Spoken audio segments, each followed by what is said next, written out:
Hi friends, మనస్మిత స్టోరీస్కి మీ అందరికీ స్వాగతం, సుస్వాగతం. హాయ్ ఫ్రెండ్స్, అందరూ ఏం చేస్తున్నారండి? అందరూ బాగున్నారా? ఈరోజు మరో మంచి కథతో మీ ముందుకు వస్తోంది మీ స్మిత స్టోరీస్. కథ పేరు మోరల్ సపోర్ట్. జీవితంలో నష్టపోయిన ఆ భర్తకి భార్య ఎలా మోరల్ సపోర్ట్గా నిలబడి తన కుటుంబాన్ని, భర్తని ఎలా నిలబెడుతుంది అనేదే ఈ కథ. ఇక కథలోకి వెళ్దామా?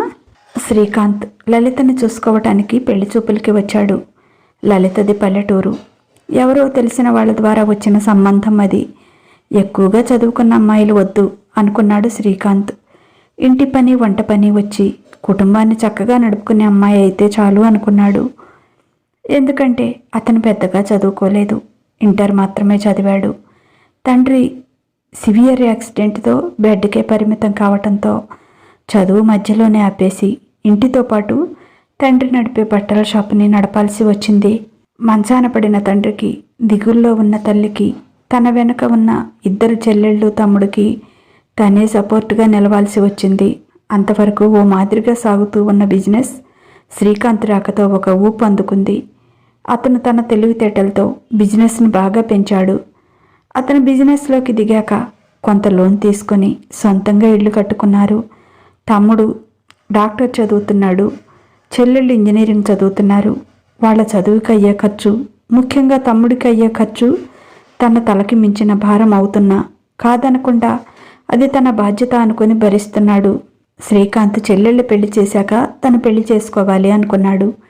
కాకపోతే శ్రీకాంత్ తర్వాత 5 సంవత్సరాల గ్యాప్తో పుట్టారు వాళ్ళు. ముందు తమ్ముడు, ఆ తర్వాత 2 ఆడపిల్లలు, 2 ట్విన్స్. అందుకే అతని తల్లి శకుంతల, అలా కాదులేరా శ్రీ, ముందు నువ్వు పెళ్లి చేసేసుకో, వాళ్ళు ఇంకా చదువుకుంటున్నారు, తర్వాత జాబ్ అంటారు, వాళ్ళ పెళ్ళిళ్ళు అయ్యేటప్పటికి లేట్ అవుతుంది, మీరంతా ఎటు వాళ్ళు అటు వెళ్ళిపోతారు, నేనొక్కదాన్నే ఇంట్లో ఒంటరిగా ఉండాలంటే చిరాగ్గా ఉంటుంది, ఇంటిని కూడా నేను చక్కదిద్దలేకపోతున్నాను, నాకు తోడుగా ఇంటిని చక్కగా తీర్చిదిద్దుకునే అమ్మాయిని కోడలుగా తెచ్చావంటే బాగుంటుంది, నువ్వు సరైన టైంలో పెళ్లి చేసుకున్నట్లు ఉంటుంది అని చెప్పింది. అవును, ఈ మధ్య తనకి కూడా వయసు పోరు పెడుతుంది. నైటు ఒంటరిగా పడుకోవాలి అంటే ఇబ్బందిగా ఉంటుంది.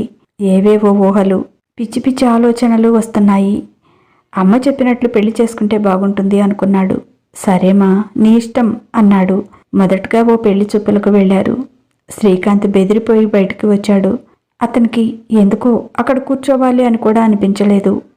విపరీతమైన మేకప్తో, అవసరం ఉన్నవి లేనివి పిచ్చి పిచ్చి నగలతో బెడిసి కొడుతున్న అదొక గ్రీన్ కలర్ డ్రెస్తో జుట్టంతా విరపోసుకొని దానిలో ఓ బుట్టెడు పూలు పెట్టింది. పెళ్లి చూపులంటే ఇంత ఓవర్గా రెడీ అవ్వాలా అనుకున్నాడు. చూడగానే ఓ రకమైన కంపరం వచ్చింది శ్రీకాంత్కి. వెంటనే లేచి ఫోన్ మాట్లాడుతున్నట్లు బయటకు వచ్చాడు. ఏంటన్నయ్యా అలా లేచి వచ్చావు? అమ్మాయి చాలా బాగుంది కదా, చాలా మోడర్న్గా ఉంది, తను బ్యూటీ పార్లర్ నడుపుతోందట, మా ఇద్దరికి బాగా నచ్చింది, నువ్వేమంటావు అంది అతని చెల్లి కవిత. అవునన్నయ్యా, నాకు కూడా బాగా నచ్చింది, ఆ అమ్మాయిని చూడు, మోడల్లా ఉంది, MBA చేసింది తెలుసా అంది అక్కడికి వచ్చిన కల్పన. వాళ్ళ వంక అదోలా చూస్తూ నచ్చిందా, బాగుందా అని మొహం అదోలా పెట్టి, నాకు మోడల్స్ అవసరం లేదు, నాకు భార్యగా ఉండి నా ఇంటిని, కుటుంబాన్ని చక్కదిద్దుకునే చక్కని అమ్మాయి అయితే చాలు, నాకు అంత చదువుకున్న అమ్మాయి అస్సలు వద్దు, ఈమె నాకు అసలు నచ్చలేదు, అమ్మని వచ్చేయమనండి, నాకు షాప్ నుంచి అర్జెంట్ కాల్ వచ్చింది, నేను వెళ్తున్నాను అని అట్నుంచి అటే పారిపోయాడు.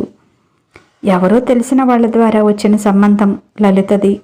వివరాలు పూర్తిగా తెలియలేదు. సరే అక్కడికి వెళ్ళి కనుక్కోవచ్చు అని తల్లి చెల్లెళ్లతో కలిసి పెళ్లి చూపులకి వచ్చాడు. లలితని చూడగానే నచ్చింది శ్రీకాంత్కి. కుందనపు బొమ్మలా ఉంది, తెల్లటి తెలుపు కాదు, అలాగని నలుపు కాదు, చామన ఛాయకు ఒక రంగు ఎక్కువ ఉంది. చెంపకు చారడేసి కళ్ళు అని ఆమెను చూసే అన్నారేమో అనిపిస్తుంది.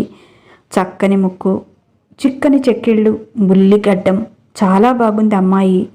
అనవసరపు ఆధునిక పోకడలు లేవనుకుంటా, జడ దాదాపుగా మోకాళ్ల వరకు ఉంది అనుకున్నాడు. ఎక్కువగా మేకప్ కూడా వేసుకోలేదు. చాలా న్యాచురల్గా అనిపిస్తుంది ఆమెను చూడగానే. ముఖ్యంగా ఆమె కళ్ళు ప్రశాంతంగా ప్రేమ నిండిన చూపులతో ఎవరినైనా కట్టిపడేసేలా ఉన్నాయి. చక్కగా కళ్ళకు కాటుక పెట్టుకుంది. చూడగానే నచ్చేసింది శ్రీకాంత్కి. తల్లి వైపు చూశాడు. ఆవిడికి కూడా ఆ అమ్మాయి నచ్చినట్లుగా ఉంది. సౌమ్యంగా నవ్వుతూ ఏవో వివరాలు అడుగుతోంది. లలిత నవ్వుతూ సౌమ్యంగా సమాధానాలు చెప్తోంది. ఆమె చిరునవ్వు ఆమెకు మరో ప్లస్ పాయింట్ అనుకున్నాడు. నేను తనతో మాట్లాడొచ్చా అన్నాడు సడన్గా శ్రీకాంత్. ఈ మధ్య అది కామన్ అయిపోయింది. దానిలో అభ్యంతరం చెప్పటానికేముంది, వెళ్ళి మాట్లాడుకోండి అన్నాడు మధ్యలో ఉన్న పెద్ద మనిషి. సరే అని పక్కనే ఉన్న గదిలోకి వెళ్ళి మాట్లాడమని చెప్పాడు పెళ్లి కూతురు తండ్రి. అతనికి ఈ సంబంధం బాగా నచ్చింది. అబ్బాయి కూడా బాగున్నాడు. తమను కట్నం కోసం ఒత్తిడి చేయలేదు. మీ అబ్బాయికి మీరేం పెట్టదలుచుకుంటారో మీ ఇష్టం అని శ్రీకాంత్ చెప్పాడు. మధ్యలో పెద్ద మనిషి. లలిత వెనుక ఇంకా 2 చెల్లెళ్ళు ఉన్నారు. అది ఆయన బాధ. లలిత తల వంచుకొని శ్రీకాంత్ వెనుక రూంలోకి వెళ్ళింది. కాసేపు ఇద్దరూ అలాగే నిలబడ్డారు. ఏం మాట్లాడాలో అర్థం కాలేదు. లలితే తేరుకొని కూర్చోండి అంది. పర్లేదు, మీరు కూడా కూర్చోండి అన్నాడు శ్రీకాంత్. సడన్గా మీరేం చదువుకున్నారు అన్నాడు శ్రీకాంత్. అది కూడా తెలియకుండానే వచ్చారా అంది నవ్వుతూ. అది ఆ వివరాలు ఏమీ చెప్పలేదు, మీ పేరు మాత్రమే చెప్పారు. ఇక్కడికి వచ్చాక తెలుసుకోవచ్చులే అని అనుకున్నాను అని లలిత ఏదో చెప్పబోయేంతలో నేను ఇంటర్తో చదువు ఆపేశాను. అంతకన్నా ఎక్కువ చదువుకున్న అమ్మాయి అయితే వద్దు అనుకున్నాను అన్నాడు. ఏం చదువుకున్న అమ్మాయిలంటే మీకు ఇష్టం ఉండదా? వాళ్ళ మీద మీకు ఏదైనా దురభిప్రాయం ఉందా అంది. చాచా, అలా ఏం కాదు. అలా అనుకుంటే నా సిస్టర్స్ని చదివించను కదా. నేను తక్కువ చదువుకున్నాను కాబట్టి నా భార్య కూడా అంతే చదువుకుంటే చాలు అనుకున్నాను. అంతకన్నా ఎక్కువ చదువుకున్న వాళ్ళైతే ఇద్దరి మధ్య ఈగో ప్రాబ్లమ్స్ రావచ్చు. బంధం ఏదైనా, ముఖ్యంగా భార్యాభర్తల బంధం కడవరకు కలిసి ఉండాలి అనేది నా అభిప్రాయం అన్నాడు. ఇంతకీ నా మీద మీ అభిప్రాయం ఏంటి? నా గురించి ఏమనుకుంటున్నారు అంది. మిమ్మల్ని చూడగానే చాలా మంచి అమ్మాయి అనిపించింది. మీరు నాకు చాలా బాగా నచ్చారు. అందుకే మాట్లాడాలి అన్నాను అన్నాడు. మరైతే ఒకవేళ నేను ఇప్పుడు ఎక్కువ చదువుకొని ఉంటే ఈ సంబంధం కాదు అనుకుంటారా అంది నవ్వుతూ. దానికి ఏమీ సమాధానం చెప్పలేకపోయాడు శ్రీకాంత్. భార్యాభర్తల బంధం నిలబడటం అనేది కేవలం ఆ ఇద్దరి ప్రవర్తనతో ముడిపడి ఉంటుంది. అంతేకాని ఎవరు ఎంత చదువుకున్నారు అనే దాని మీద కాదు. ఈగో ప్రాబ్లమ్స్ కేవలం చదువు వల్లనే రావాలని లేదు కదా. ఎదుటి మనిషిని మనం అర్థం చేసుకునేదాన్ని బట్టి, మనలో ఉన్న ఓర్పును బట్టి భార్యాభర్తల మధ్య కాదు, కుటుంబ సభ్యుల మధ్య కూడా గొడవలు రాకుండా ఉంటాయి. బంధాలు కలకాలం నిలిచి ఉంటాయి. ముఖ్యంగా మనలో ఉన్న ఓర్పే మన చుట్టూ ఉన్న బంధాలను నిలబెడుతుంది అని నేననుకుంటాను. మీరేమంటారు అంది నవ్వుతూ. ఆమె వివరణకి అలాగే లలిత వంక చూస్తూ ఉండిపోయాడు. హలో శ్రీకాంత్ గారు, ఏంటి అంది నవ్వుతూ. శ్రీకాంత్ నవ్వుతూ తల ఊపి, మిమ్మల్ని చూడగానే అనిపించింది మీరు నా భార్య అయితే బాగుంటుంది అని. మీకు కూడా నేను నచ్చితే మన పెళ్ళికి నాకు ఎలాంటి అభ్యంతరమూ లేదు అన్నాడు శ్రీకాంత్. చిన్న వయసులోనే చదువు మానేసి కుటుంబ భారాన్ని భుజాల మీద వేసుకున్నారు అని తెలిసినప్పుడే మిమ్మల్ని చూడకపోయినా నాకు మీరు బాగా నచ్చారు. ఇప్పుడు అన్నారు చూడండి, నీకు నేను నచ్చితే అని. ఆ మాటతో మీరు మరీ నచ్చారు.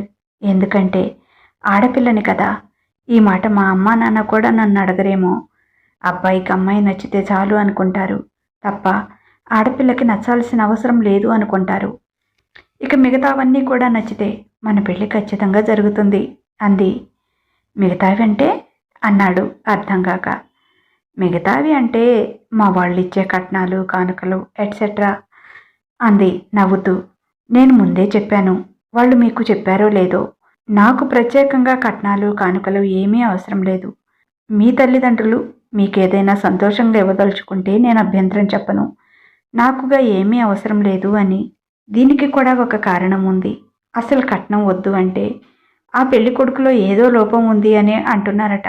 మా అమ్మ చెప్పింది. నేను కూడా 1-2 చోట్ల విన్నాను అని నవ్వాడు. లలిత కూడా నవ్వేసింది. నేను కూడా విన్నానులేండి అని.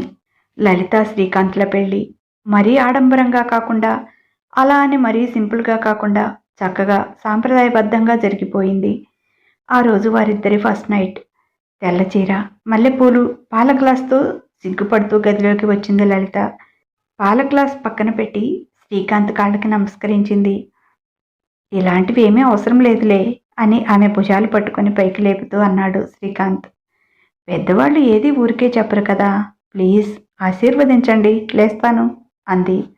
అలాగా, అయితే కలకాలం నువ్వు సంతోషంగా ఉండు, నన్ను సంతోషంగా ఉంచు, ఇంకలే అంటూ లేపాడు. అదేంటి, దీర్ఘ సుమంగళి భవ, శీఘ్రమే సుపుత్ర ప్రాప్తిరస్తు, ఇలాంటివేమీ లేవా?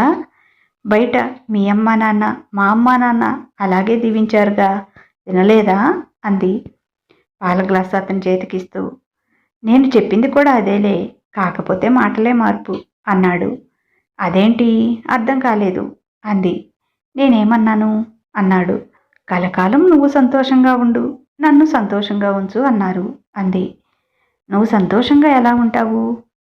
నేను బాగుండాలి, మన కుటుంబం బాగుండాలి, నీకు పిల్లలు పుట్టాలి, వాళ్ళు పెద్ద కావాలి, అప్పుడు కదా, అంతా బాగుంటేనే కదా నువ్వెప్పుడూ సంతోషంగా ఉంటావు. అలాగే నీతో పాటు నన్ను కూడా సంతోషపెట్టమని చెప్పాను. నీతో పాటు అన్ని సంతోషాల్లో నేను ఉంటాను కదా, అదే దీర్ఘ సుమంగళి భవ, అర్థమైందా అన్నాడు తమాషాగా భుజాలెగరేస్తూ. అయ్య బాబోయ్, ఇంత అర్థం ఉందా ఈ మాటలో? మొత్తానికి మీరు మాటల మాంత్రికుడే, చాలా అమాయకుడు అనుకున్నాను అంది. మరి నా బిజినెస్ ఏంటమ్మా? మీలాంటి ఆడవాళ్ల చేత చీరలు కొనిపించటం అంటే మాటలా? ఎన్ని మాటలు చెప్పాలి? కాలికేస్తే మెడకేస్తారు, మెడకేస్తే కాలికేస్తారు. వాళ్లకు తగినట్లుగా లాజిక్గా మాట్లాడి వాళ్ళని ఒప్పించి కొనిపించాలి.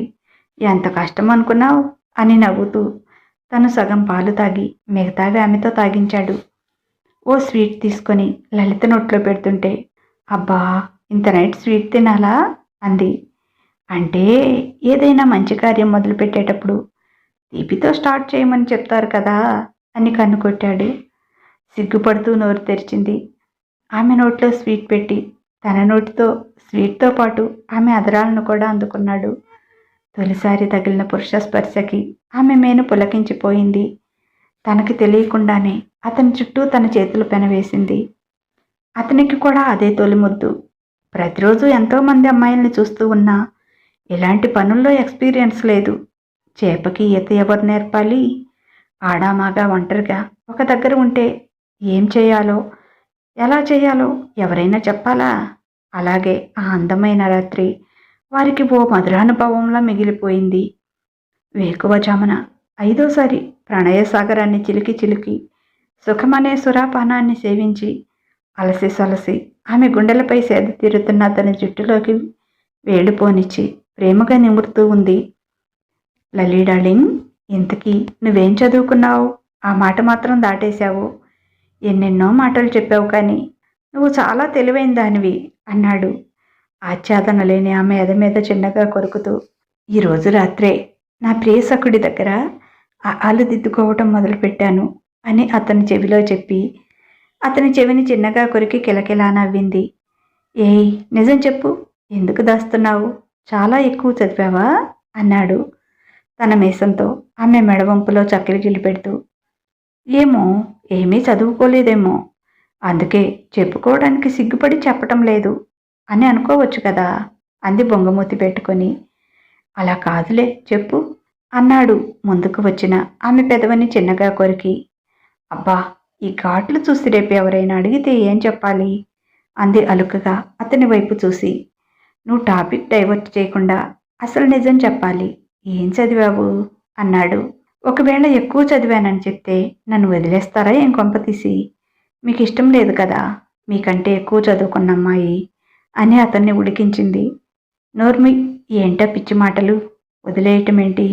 ఇంకొకసారి తమాషాకి కూడా అలాంటి మాట అన్నావంటే అస్సలు ఊరుకోను అన్నాడు సీరియస్గా. ఓ సారీ సారీ సారీ బుజ్జిబాబు గారికి కోపం వచ్చిందా? సారీ, నీకు అసలు ఆ మాటే నచ్చదు నాకు తెలుసు, అయినా వాగాను, నిజంగా సారీ. నువ్వు ఏ పనిష్మెంట్ ఇచ్చినా భరిస్తాను, సారీ అంది.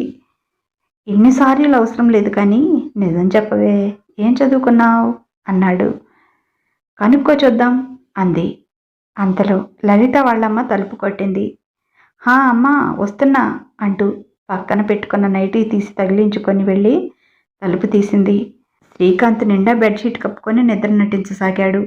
కూతురు బాలకాన్ని గదిని పరికించి చూసి ఆవిడ తృప్తిగా ఎవరూ లేవకముందే లేచి స్నానాలు చేయాలి, ఆ బెడ్షీట్ తీసేసి పక్కన పెట్టు, చాకలి వచ్చి తీసుకువెళ్తుంది అని అబ్బాయిని కూడా లేపు, ఇద్దరూ తలస్నానం చేసి కిందికి రండి, స్వీట్ చేస్తాను అని ఆమె వెళ్ళిపోయింది. 3 నిద్రలయ్యాక అత్తగారింటికి వెళ్ళిపోయింది లలిత.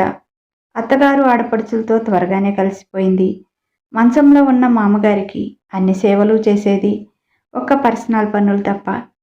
దానికి కూడా ఏమీ పర్వాలేదు అత్తయ్య, మా నాన్నగారు అయితే చేయనా, ఏముంది అన్నా కూడా శకుంతల వద్దమ్మా అని చేయనిచ్చేది కాదు. లలిత శకుంతల కూడా తల్లి కూతుళ్ళ కలిసిపోయారు. లలితకి మిషన్ కుట్టడం వచ్చు.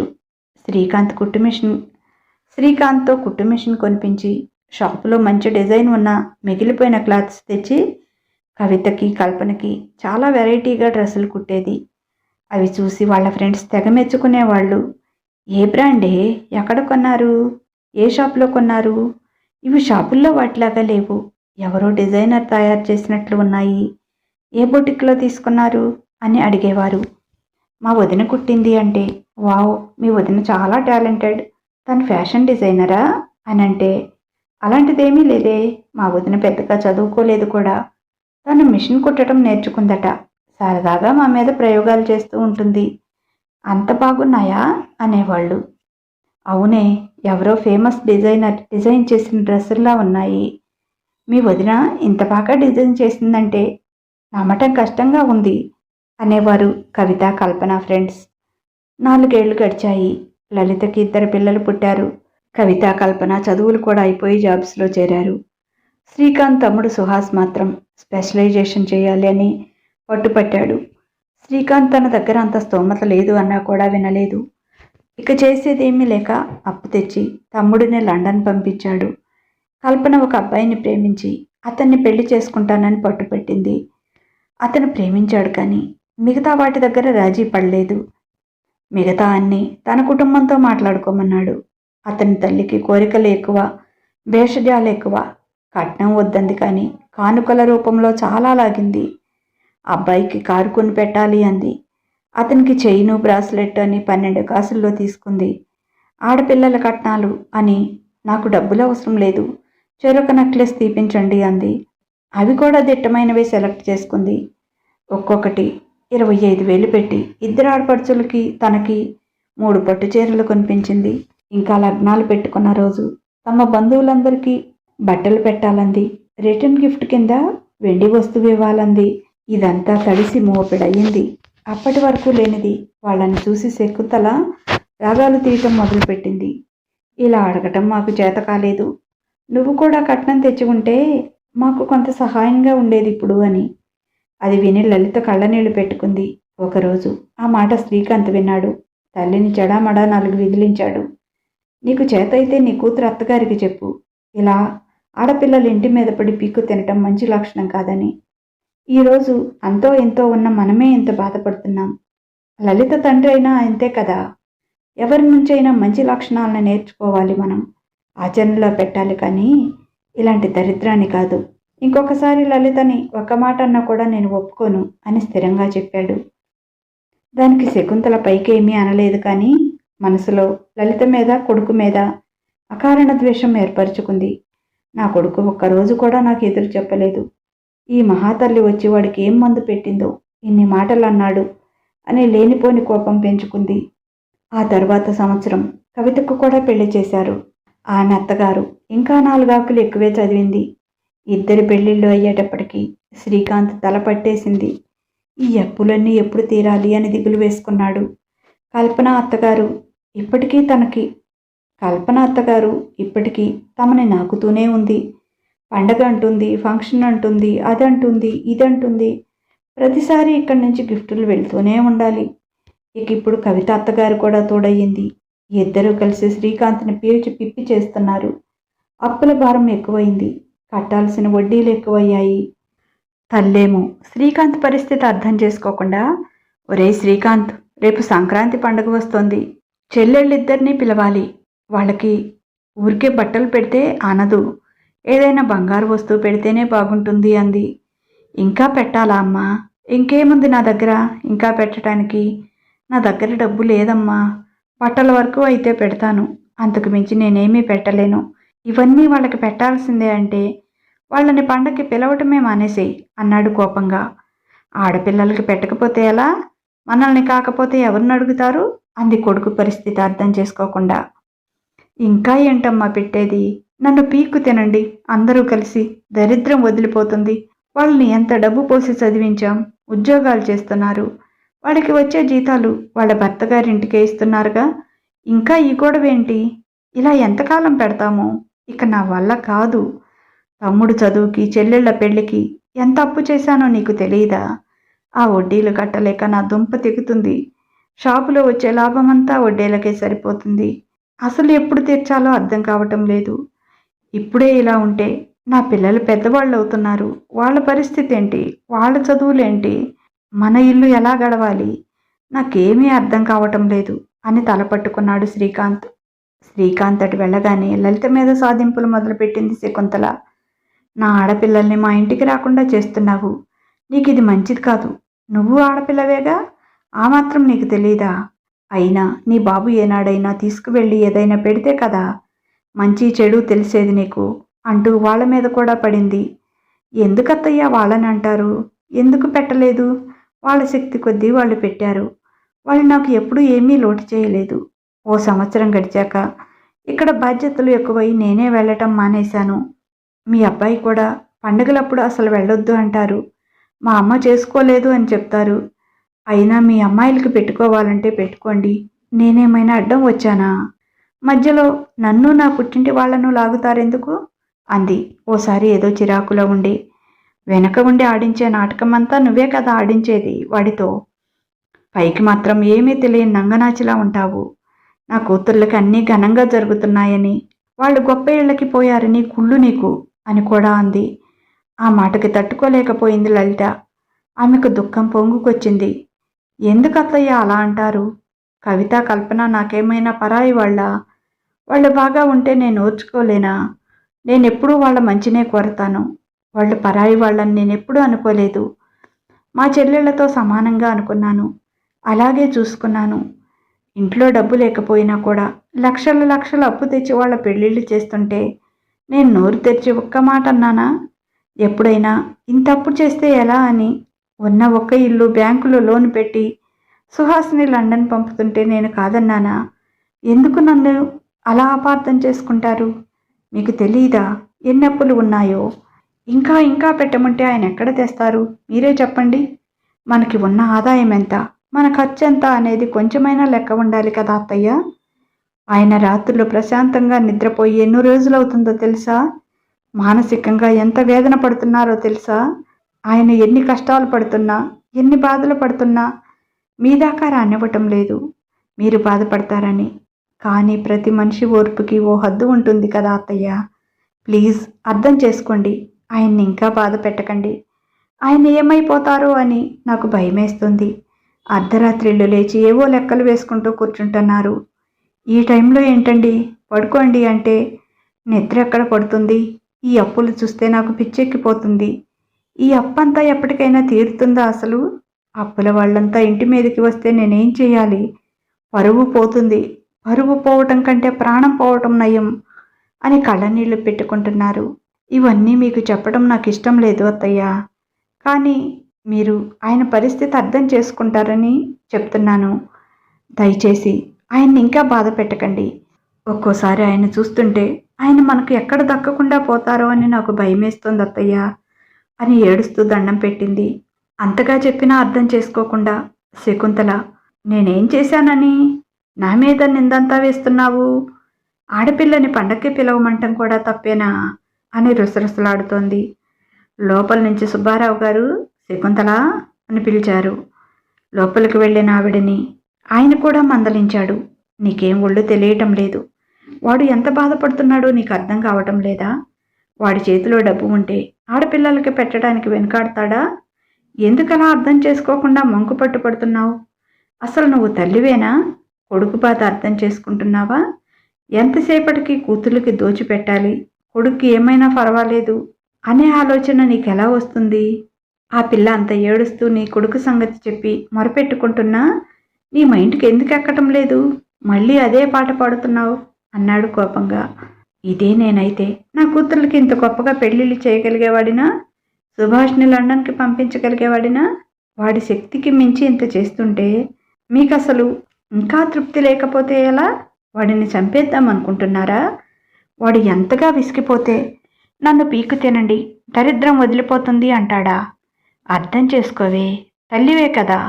ఇన్నేళ్ళు వచ్చిన కుటుంబ బాధ్యత తెలియకపోతే ఎలా అని మందలించాడు. అనండి, మీరు కూడా నన్నే అనండి అని బొటబొట కన్నీళ్లు కచ్చింది. నేను నిన్నేమీ అనటం లేదే. కూతుళ్ల మీద చూపించే ప్రేమలో కొంతైనా కొడుకు మీద కూడా చూపించమంటున్నాను. వాడిని అర్థం చేసుకోమంటున్నాను అన్నాడు ఆవేదనగా. అనండి, అందరూ నన్నే అనండి, నేనే పాపిష్టిదాన్ని, అందరినీ ఏడిపించుకు తింటున్నాను అని ఏడుస్తూ అక్కడి నుంచి వెళ్ళిపోయింది. ఆ మాటలన్నీ వింటూనే ఉంది లలిత. ఆమెది అమాయకత్వమో మూర్ఖత్వమో అర్థం కాలేదు. అత్తగారు ఎప్పటికీ కొడుకును అర్థం చేసుకోలేదని అర్థమైంది లలితకి. ఆ రోజు రాత్రి దిగులుగా పడుకున్నాడు శ్రీకాంత్. ఏంటండి అలా ఉన్నారు అంది ఆ గదిలోకి వచ్చిన లలిత. ఏం లేదురా, కొంచెం తలనొప్పిగా ఉంది, తల పగిలిపోతుందేమో అనిపిస్తుంది అన్నాడు. అయ్యో, మరి టాబ్లెట్ వేసుకొని టీ తాగాల్సింది కదా అంది. ఇప్పుడు టీ తాగితే పట్టే నిద్ర కూడా పట్టదు, వద్దులే ఇలా కూర్చో అన్నాడు. లలిత వచ్చి బెడ్కి ఓ పక్కగా కూర్చుంది. జరిగి ఆమె ఒడిలో తల పెట్టుకొని పడుకున్నాడు. 5 నిమిషాల కింద కూర్చుంటే ఆయిల్ పెట్టేస్తాను తలకి అంది అతని నుదుటి మీద ముద్దు పెట్టుకుంటూ. నా వల్ల కాదురా, ఇలాగే పెట్టేసేయ్ అన్నాడు. ఏమండి, రేపటి నుంచి నేను కూడా షాప్కి రానా అంది ఆయిల్ రాసి వేళ్లతో చిన్నగా మర్దనా చేస్తూ. ఎందుకమ్మా? నువ్వు షాప్కి వచ్చి ఏం చేస్తావు? షాప్కి వస్తే పిల్లల్ని, అమ్మని, నాన్నని ఎవరు చూసుకుంటారు? పర్లేదండి, బాబీగాడు స్కూల్కి వెళ్తున్నాడు కదా, పాపని నాతో పాటు తీసుకువస్తాను. వద్దురా, నేను కష్టపడుతున్నాను చాలు. నిన్ను కష్టపెట్టడం నాకు అస్సలు ఇష్టం లేదమ్మా. నిన్ను మహారాణిలా చూసుకోవాలనుకున్నాను, కానీ ఈ ఇంట్లో నిన్ను దాసీదాన్ని చేశాను. పెళ్ళైనప్పటి నుంచి చూస్తున్నాను ఎంత కష్టపడుతున్నావో, కానీ నీ కష్టం ఒక్కళ్ళు కూడా గుర్తించటం లేదు. నీతో చేపించుకోవటం మా హక్కు అన్నట్లు ప్రవర్తిస్తున్నాం అందరం. చివరికి నేను కూడా. ఇది చాలక మళ్ళీ షాప్కి వచ్చి అక్కడ కూడా కష్టపడాలా? వద్దురా అన్నాడు బాధగా. అది కాదండి, నాకు టైలరింగ్ వచ్చు కదా అని ఏదో చెప్పబోయింది. వద్దన్నా కదమ్మా, నాకు ఇష్టం లేదు, వదిలేసేయ్. అయినా నీకేం తెలుసు? నువ్వు అక్కడికి వచ్చి ఏం చేస్తావు చెప్పు? నువ్వు ఇల్లు చూసుకోరా చాలు అన్నాడు. అది కాదండి, ప్లీజ్ నేను చెప్పేది అర్థం చేసుకోండి అంది. ప్లీజే, నువ్వే నన్ను అర్థం చేసుకో. నేను ప్రశాంతంగా ఉండేది నీ దగ్గర ఈ కాసేపే.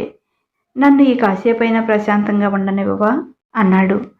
ఆమె పవిట పక్కకి లాగేసి పొట్టలో మొహం పెట్టుకొని నడుం చుట్టూ చేతులతో చుట్టేసి చిన్నపిల్లవాడిలో ముడుచుకొని పడుకున్నాడు.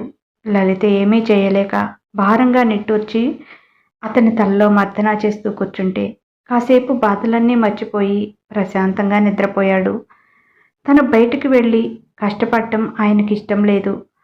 మొండోడు, చెప్పినా మాట వినడు అని ముద్దుగా విసుక్కుంటూ భర్త చెంప మీద ముద్దు పెట్టి, నువ్వు ఇంత బాధపడుతుంటే నేను చూస్తూ ఎలా ఉంటాను? ఏదైనా సహాయం చేస్తానంటే వద్దంటావు, ఎలా చెప్పు అనుకుంది పీక్కుపోయిన భర్త మొహం చూస్తూ. ఈ మధ్యన మరీ ఎంతగా పాడైపోతున్నారో భగవంతుడా, ఆ అప్పులు త్వరగా తీరే మార్గం చూడు తండ్రి అని వేడుకుంది. చూస్తుండగానే 2 ఏళ్లు గడిచిపోయాయి. ఆ మధ్యలో సుబ్బారావు గారు కాలం చేశారు. ఆయన కర్మకాండలకి, దినకర్మలకి చాలా ఖర్చు అయ్యింది. కవితా కల్పనలు గర్భవతులయ్యారు. వాళ్ళ పురుళ్ళకి, పుణ్యాలకి, పుట్టిన పిల్లలకి బంగారం అని, బారసాలని, వెళ్ళేటప్పుడు సారే అని అన్నీ చాలా ఘనంగా జరిపించింది శకుంతల. చెల్లెళ్ళిద్దరూ జాబ్స్ చేస్తున్నారు, ఇన్సూరెన్స్ ఉంటుంది, వాళ్ళు హాస్పిటల్ బిల్స్ మొత్తం క్లెయిమ్ చేసుకోవచ్చు. అయినా కూడా హాస్పిటల్ బిల్స్ మొత్తం శ్రీకాంత్తోనే కట్టించారు వాళ్ళు. బిల్స్ పెట్టి క్లెయిమ్ చేసుకుని వచ్చిన డబ్బుని వాళ్లే తీసుకున్నారు. శ్రీకాంత్ అప్పులు మరింత పెరిగాయి. సుహాస్ చదువు అయిపోయింది. అక్కడే ఓ హాస్పిటల్లో డాక్టర్గా చేరాడు. లండన్లోనే స్థిరపడిపోయాడు. బాగానే సంపాదిస్తున్నాడు. కానీ బ్యాంకు లోన్ మాత్రం కట్టడం లేదు. ఫోన్ చేసి అడుగుదామంటే నెంబర్ కూడా మార్చేశాడు. ఇక ఆ ఇంటితో, ఆ కుటుంబ సభ్యులతో బంధాన్ని తెంచుకున్నాడు. బ్యాంకు వాళ్ళు పదే పదే ఫోన్ చేస్తున్నారు శ్రీకాంత్కి. ఎక్కడో అప్పు చేసి కొంత జమ చేసి వచ్చాడు. చేసిన అప్పులు తీర్చడం కోసం, వడ్డీలు కట్టడం కోసం షాపులో వచ్చే ఆదాయం సరిపోక కొత్త అప్పులు చేయాల్సి వస్తుంది. ఈ విషయాలేవి ఇంట్లో వాళ్ళకి తెలియనివ్వడు శ్రీకాంత్. ఆ బాధంతా తనే పడుతూ ఉంటాడు. గుచ్చి గుచ్చి అడిగినా కూడా లలితతో కూడా చెప్పడు. నువ్వు తెలుసుకొని ఏం చేస్తావు, నువ్వేమైనా కడతావా అని విసుక్కుంటాడు. ఈ మధ్య విసుక్కోవటం, కోపడటం ఎక్కువైపోయింది. ఏం చేయాలో అర్థం కానప్పుడు ఇలా పిచ్చెక్కిన వాడిలా ప్రవర్తిస్తూ ఆ కోపమంతా లలిత మీద, పిల్లల మీద చూపిస్తున్నాడు. ఎప్పుడూ కోప్పడిన తండ్రి కోప్పడటం, చెయ్యి చేసుకోవటం చూస్తుంటే వాళ్ళు బెంబేలెత్తిపోతున్నారు. లలితకి భయం వేస్తుంది. పరిస్థితి చేయి జారిపోతుంది. ఏదైనా చేస్తానంటే అతను వినడు. అదే మొంకుపట్టుతో ఉన్నాడు. నీకేం తెలుసు, నువ్వేం చేస్తావంటాడు. మాట్లాడితే సరే ఏదో చేస్తానంటుంది కదా, ట్రై చేయనిద్దామనుకోడు. లలితకు కూడా ఏం చేయాలో అర్థం కావటం లేదు. ఇలాగే ఉంటే ఈ సంసారం ఏమవుతుంది? ఇప్పటికే తలకు మించిన అప్పులతో ఉన్నారు. ఇప్పుడిప్పుడే అప్పుల వాళ్ళ ఇంటికి రావటం మొదలుపెట్టారు. బ్యాంకు వాళ్ళు లోన్ కట్టమని ఒత్తిడి చేస్తున్నారు. లేకపోతే ఇల్లు జప్తు చేస్తామంటున్నారు. శకుంతల ఇదంతా వింటూ చూస్తూనే ఉంది. కానీ అదేమీ లెక్కలేనట్లు, కూతురు పాపను చూసుకోవటానికి ఎవరూ లేరు, నువ్వు రా అమ్మా, నా దగ్గర ఉందువు, ఎప్పుడు అన్నయ్యకైనా చేసి పెట్టేది, మాకు చేయవా అని ఆవిడికి ఏదో బలపాఠం కబుర్లు చెప్పేటప్పటికి ఆవిడ పొంగిపోయి అక్కడ బాధపడుతున్న కొడుకు కోడల్ని గాలికి వదిలేసి తన కూతురింటికి వెళ్ళింది. ఇప్పుడు లలితకి చాలా ఖాళీ టైం ఉంటుంది. పిల్లలు స్కూల్కి వెళ్తున్నారు. శ్రీకాంత్ షాప్కి వెళ్తాడు. మామయ్య గారు చనిపోయారు. అత్తయ్య గారు ఆడపడుచింటికి వెళ్ళింది. తానొక్కటే ఖాళీగా ఉంటుంది ఇంట్లో. ఓ నిర్ణయానికి వచ్చింది లలిత. ఇంటి వెనుక ఓ గది ఖాళీగా ఉంది. సిమెంట్, ఇసుక మిగిలిపోయింది అని ఇంటి వెనుక ఒక రూమ్లా కట్టారు. ఇల్లు కట్టేటప్పుడు ముందు ముందు వాచ్మెన్ ఉండటానికి దేనికైనా పనికొస్తుందని ఆ రేంజ్లో ఊహించుకున్నాడు అప్పట్లో శ్రీకాంత్. తనకి వాచ్మెన్ని పెట్టుకునే రేంజ్ వస్తుందని. ఆ గది ఖాళీగా ఉండటంతో కుట్టు మిషన్ ఆ గదిలోకి మార్చింది. తండ్రిని పిలిచి తన గాజులు బ్యాంకులో పెట్టించి డబ్బులు తెప్పించుకుంది. ఆ డబ్బుతో 4 కుట్టు మిషన్లు, ఒక ఎంబ్రాయిడింగ్ మిషన్ ఆన్లైన్లో తెప్పించింది. ఇంకొంచెం డబ్బు ఉంది. అది మెటీరియల్ కోసం అవసరమవుతుందని ఉంచుకుంది. శ్రీకాంత్ షాప్లో లేని సమయంలో షాప్కు వెళ్ళి కావలసిన క్లాత్స్ తెచ్చేది. యజమాని కనుక ఏమీ అనేవాళ్ళు కాదు పనివాళ్ళు. ఇంకా కావలసిన సరంజామా అంతా ఆన్లైన్లోనే తెప్పించుకుంది. పనికి టైలరింగ్ వచ్చిన అమ్మాయిలు కావాలని పాంప్లెట్స్ వేయించి పేపర్ వేసే అబ్బాయికి ఇచ్చి పేపర్తో పాటు వేయించింది. చాలామంది వచ్చారు. తనకు అంతమంది అవసరం లేదని 6గురిని తీసుకుంది. కొత్త మోడల్ డ్రెస్సులు డిజైన్ చేసి కుట్టించటం మొదలుపెట్టింది. ఆ నెలాఖరులో ఆ దగ్గరలోనే ఎగ్జిబిషన్ సేల్ పెడుతున్నారని తెలిసి అక్కడ వాళ్ళని కలిసి తన డ్రెస్సులు కూడా పెట్టడానికి అనుమతి తీసుకుంది. ఆమె పెట్టిన డ్రెస్సులు హాట్ కేకుల్లా అమ్ముడుపోయాయి. శ్రీ అనే బ్రాండ్ నేమ్తో తన డ్రెస్సులను పరిచయం చేసింది. మీరు ఎక్కడైనా బొటిక్ పెట్టుకోవచ్చు కదా, మాకు ఇంకా కావాలి మీ డ్రెస్సెస్ అన్నారు కొనుక్కున్న వాళ్ళంతా. ప్రస్తుతానికైతే లేవు, ఒక వారం ఆగాక శకుంతల శారీ మందిర్కి వెళ్ళండి, నా డ్రెస్సెస్ అక్కడ మాత్రమే ఉంటాయి, ఇంకెక్కడైనా ఉన్నాయంటే అవి డూప్లికేట్ అని అర్థం అని చెప్పింది. శ్రీకాంత్కి ఈ విషయం ఏమీ తెలియదు. 4-5 రోజులు గడిచాక ఒక్కొక్కరుగా వచ్చి అడిగి వెళ్తున్నారు. శ్రీ బ్రాండ్ డ్రెస్సెస్ వచ్చాయండి అని. అలాంటి బ్రాండ్ నేమ్ ఏదీ వినలేదు శ్రీకాంత్. నా షాప్లో ఆ బ్రాండ్ నేమ్తో డ్రెస్సెస్ ఏమీ లేవండి, మీకెవరు చెప్పారు ఇక్కడ ఉన్నాయని అన్నాడు. అదేనండి, ఆ మేడం పేరేంటో ఉంది. ఈ మధ్య కొత్తపేటలో జరిగిన ఎగ్జిబిషన్లో సేల్ పెట్టారు. ఒక వారం తర్వాత తన డ్రెస్సెస్ మీ షాపులో దొరుకుతాయని చెప్పారు. ఒకవేళ వచ్చాయేమో అని చూద్దామని వచ్చాము అని చెప్తున్నారు. వచ్చిన వాళ్ళు ఊరికే వెళ్ళటం ఎందుకులే అని ఏదో ఒక శారీనో మరొకటో పర్చేజ్ చేసి తీసుకువెళ్తున్నారు. ఎవరా మేడం మా షాప్లో ఉంటాయని ఎందుకు చెప్పింది అనుకున్నాడు. వారం రోజులు రాత్రింపగళ్ళు కష్టపడి వర్క్ చేసి 100 డ్రెస్సుల పైనే రెడీ చేశారు. డ్రెస్సులు మొత్తం ప్యాకింగ్ చేపించి ఆటో ఒకటి పిలిపించి డ్రెస్సులు తీసుకొని షాప్కి బయలుదేరింది లలిత. అప్పటికే షాప్ దగ్గర చాలామంది ఉన్నారు. శ్రీకాంత్ మీద గొడవ పడుతున్నారు. మేడం గారు ఈరోజు షాప్లో డ్రెస్సెస్ ఉంటాయని చెప్పారు, మీరెందుకు అబద్ధం చెప్తున్నారు, ఎందుకు డ్రెస్సెస్ చూపించటం లేదు అని. అదేంటండి ఉంటే నేను ఎందుకు చూపించను, లోపల పెట్టుకొని నేనేం చేస్తాను, అసలు ఆ బ్రాండ్ నేమ్తో నాకు ఏ డ్రెస్సెస్ తెలీదు, నేనేమీ ఆర్డర్ కూడా పెట్టలేదు, ఆమె ఎవరో కావాలని మిమ్మల్ని అందరినీ ఫూల్స్ని చేసింది అని చెప్తున్నాడు. లలిత ఆటో దిగి షాప్లోకి రాగానే అందరూ ఆమె చుట్టూ మూగారు. మేడం డ్రెస్సులేవి, మేము ఎప్పటి నుంచి వెయిట్ చేస్తున్నామో తెలుసా, ఇతనేమో అసలు మా షాపులోనే అవి లేవు అంటున్నాడు, మీరెవరో తెలియదు అంటున్నాడు అని కంప్లైంట్ చేస్తున్నారు లలితకి.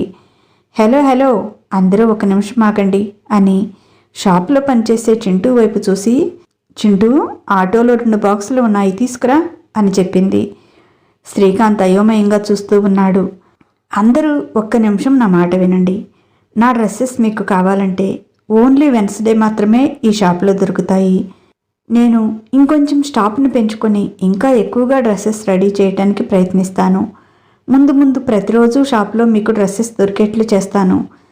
ప్రస్తుతానికి కొద్ది రోజులు మాత్రం ఓన్లీ వెన్స్డే అని చెప్పింది. చింటూ బాక్సులు తెచ్చి అక్కడ పెట్టి ఓపెన్ చేయగానే ఈగల్లా మూగిపోయారు వాటి మీద. 10 నిమిషాల్లో మొత్తం డ్రెస్సులు సేల్ అయిపోయాయి. ఆ డ్రెస్సులు వేరే బొటిక్స్లో అయితే 25-30 వేలకి తక్కువ ఉండవు. అలాంటి డ్రెస్సులు 7-8 వేలకి 10,000 లోపు వస్తుంటే ఎగబడి తీసుకుంటున్నారు. వాటికి అన్ని ఖర్చులు కలిపి 2,000 పడుతున్నాయి లలితకి. ఏంటి సార్ అబద్ధం చెప్పారు, డ్రెస్సులు లోపల దాచిపెట్టి ఇంకెవరికైనా అమ్మాలనుకుంటున్నారా, మాకివ్వకుండా అంది ఒక అమ్మాయి. ఆగండి ఆగండి, ఆయనకి తెలియదండి, ఆయన్ని సర్ప్రైజ్ చేద్దామని ఇప్పటి వరకు చెప్పలేదు. సరేనండి, మళ్ళీ వెన్స్డే రండి, మీకు ఇంకేమైనా బట్టలు కావాలన్నా మా షాప్లో దొరుకుతాయి, అవసరమైతే తీసుకోండి అని చెప్పింది పనిలో పనిగా. సరే మేడం అలాగే వస్తాం, మా ఇంటి పక్క వాళ్ళది పెళ్ళి ఉంది, వాళ్ళని కూడా ఇక్కడికే తీసుకువస్తాలేండి అని చెప్పింది ఒక ఆవిడ. అలాగే మాకు తెలిసిన వాళ్ళకు కూడా చెప్తాంలేండి అని చెప్పారు కొంతమంది. వాళ్ళంతా వెళ్ళిపోయారు.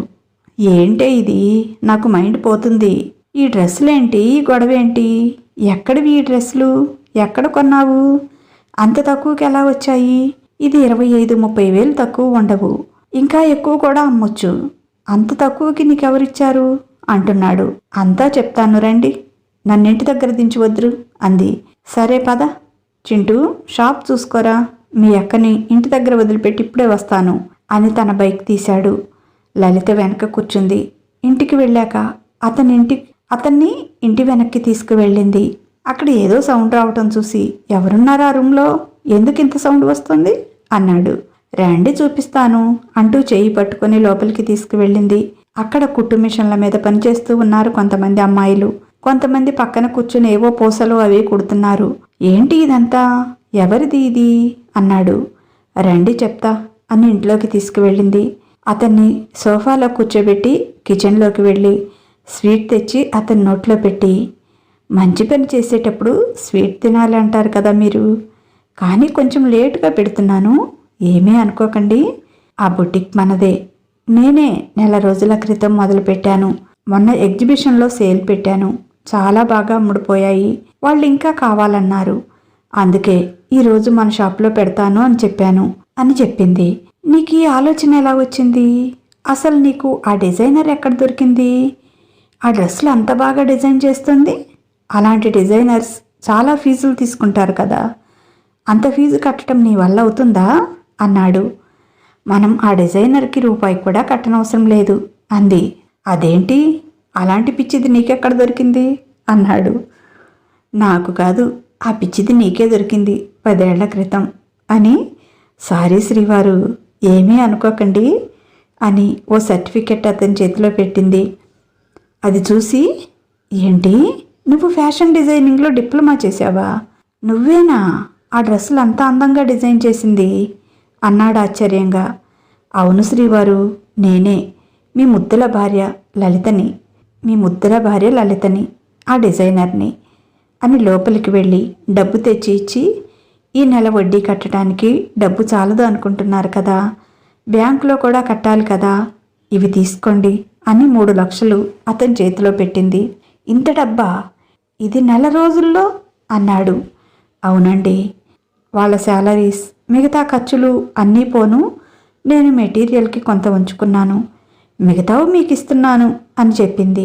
లలిత, నిన్నిలా కూడా కష్టపెడుతున్నానా అన్నాడు కళ్ళనీళ్లు పెట్టుకుంటూ. ఇది కష్టమేంటండి? మన కోసం, మన ఇంటి కోసం మనం శ్రమ పడుతున్నాం, ఎవరి కోసమో కాదు కదా. ఈ విషయం చెప్పాలని నేను 2 సంవత్సరాల నుంచి ట్రై చేస్తున్నాను, కనీసం నన్ను నోరు కూడా తెరవనివ్వరు. అందుకే తెగించి మీకు చెప్పకుండా పెట్టేశాను. కోపం వచ్చిందా అంది అతని మొహాన్ని దోసిట్లోకి తీసుకొని. అమాంతం ఆమెను కౌగిలించుకొని గట్టిగా ఏడ్చేశాడు. తన గుండెల్లో బరువు దిగిపోయేంత వరకు. ఏ జన్మలో ఎంత పుణ్యం చేసుకున్నానే, నీలాంటి బంగారం దొరికింది నాకు. చెప్పకుండానే అన్నీ అర్థం చేసుకుంటావు. ఇన్ని బాధల్లో ఆ దేవుడు నాకు ఇచ్చిన వరానివే నువ్వు.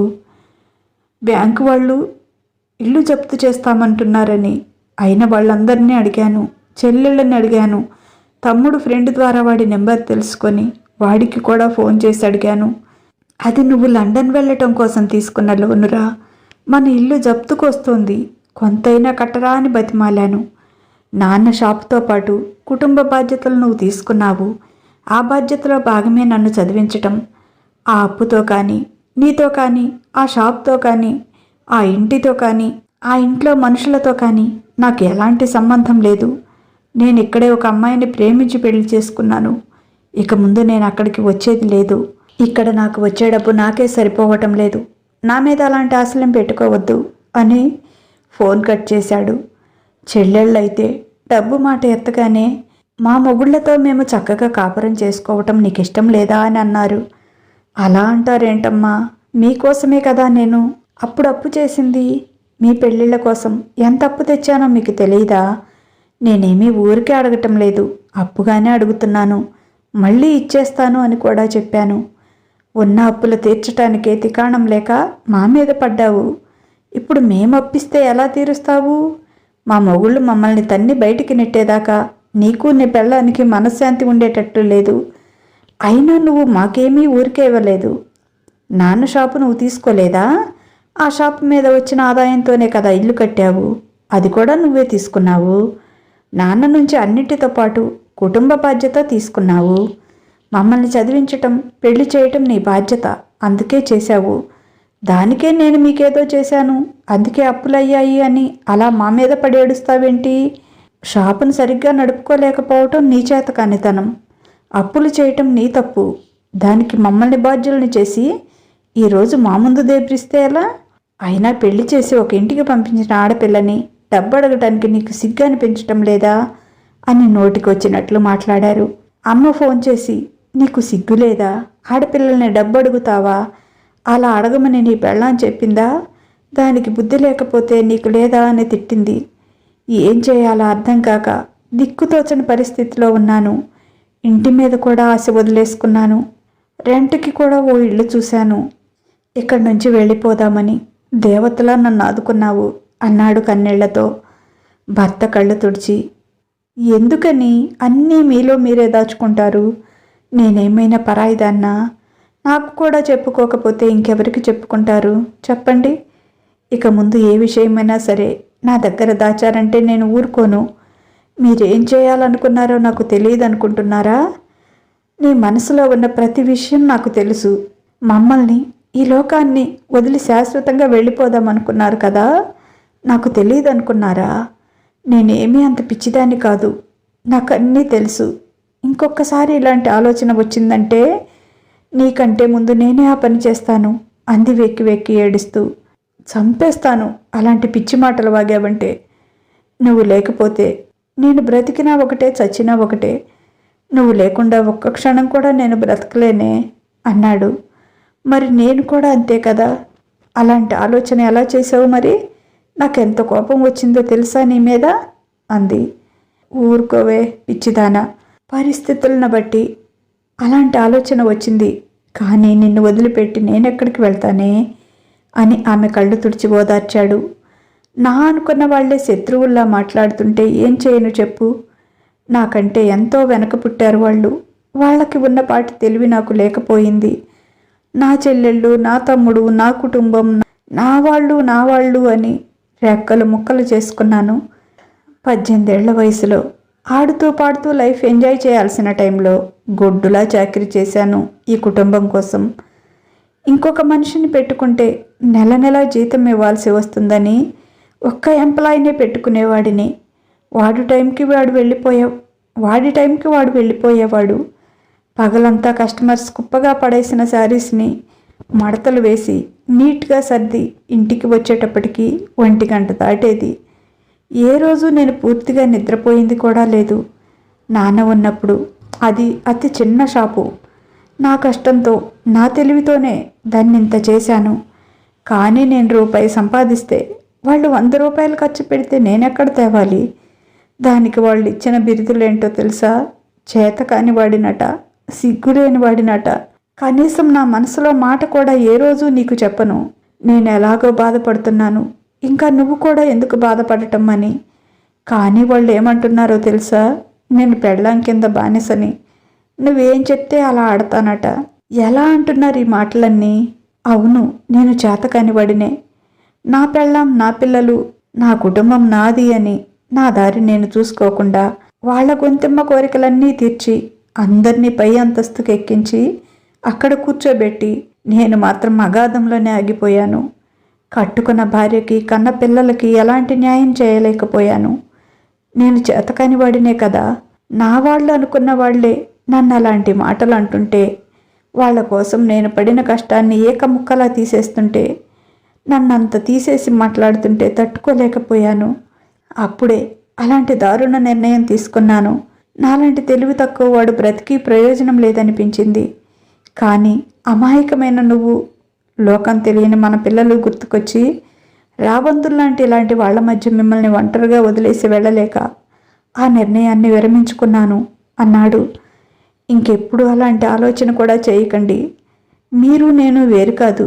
మీ బాధల్ని నేను కాకపోతే ఎవరు పంచుకుంటారు? మీ కష్ట సుఖాల్ని నాతో కాకపోతే ఇంకెవరికి చెప్పుకుంటారు? ఇక నుంచి అన్నీ మనసులో పెట్టుకుని కుమిలిపోకుండా ఎలాంటి విషయమైనా నాకు చెప్పండి.